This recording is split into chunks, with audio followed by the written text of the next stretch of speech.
ఓం శ్రీ మాత్రే నమః. సీతా సమేత శ్రీరామ పాలసేవ దురంధరాయ నమః. ఈరోజు పుట్టినరోజులు మరియు పెళ్లి రోజు జరుపుకుంటున్న వారందరికీ నా శుభాకాంక్షలు. అలాగే మనకు జన్మనిచ్చిన తల్లిదండ్రులను ఎప్పుడూ మర్చిపోవద్దు. ఈరోజు ఆంజనేయ స్వామికి ఎంతో ఇష్టమైన వడమాల దండ ఎందుకు సమర్పిస్తారు స్వామికి అనేది తెలుసుకుందాం.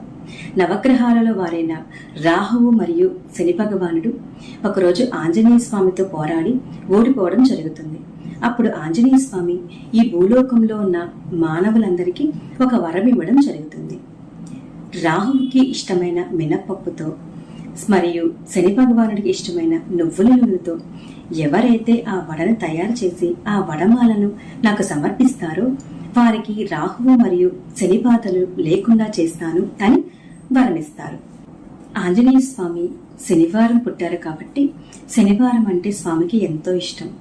అలాగే శనివారానికి ఆదిదేవుడు శని భగవానుడు కాబట్టి శనివారం రోజు ఎవరైతే ఈ వడమాల దండను స్వామికి సమర్పిస్తారో వారికి శని బాధలు లేకుండా తొలగిపోతాయి అని తెలియజేశారు.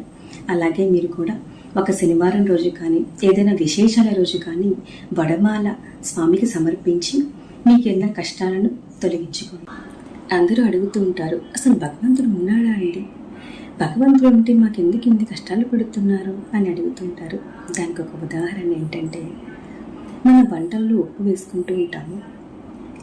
ఉప్పు లేకపోతే అసలు ఆ వంటకం రుచే ఉండదు. కానీ ఉప్పు కనిపిస్తుందా అండి? ఉప్పు కనిపించకపోయినా దాని రుచిని మనకి ఇస్తుంది. అలాగే భగవంతుడు కూడా మనకు కనిపించకపోయినా ఈ సృష్టిలో అందరి మీద ఆయన ప్రభావం ఉంటూనే ఉంటుంది. ఆయన కరుణా కటాక్షాలు మనకి ఎప్పుడూ ఉంటూనే ఉండాలి. నమ్మకంతో చేయండి. మీరు ఏ పని చేసినా ఏ పని మొదలుపెట్టినా స్వామిని తలుచుకుంటూ ఉండండి. మీకు అంతా విజయమే జరుగుతుంది. సర్వే జన సుఖినో భవంతు.